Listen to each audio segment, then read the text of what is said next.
Nagluto naman ako ng biryani ngayon mga langga at pamimigay ito ni Amo sa masjid.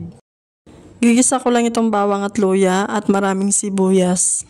At kapag na golden brown na yung sibuyas, nilalagay ko na yung mga hiniwang manok at itong mga Arabic spices na powder.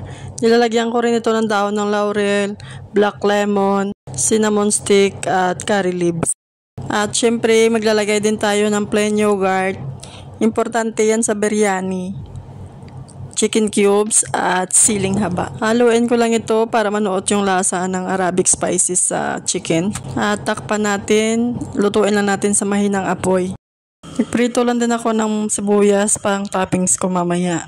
Dito sa malinis na kaldero, naglagay muna ako ng white rice. Pinatong ko yung manok at tinakpan ko ulit ng kanin. At maglalagay lang ako dito ng saffron water. Tatakpan lang natin at lutuin natin sa mahinang apoy.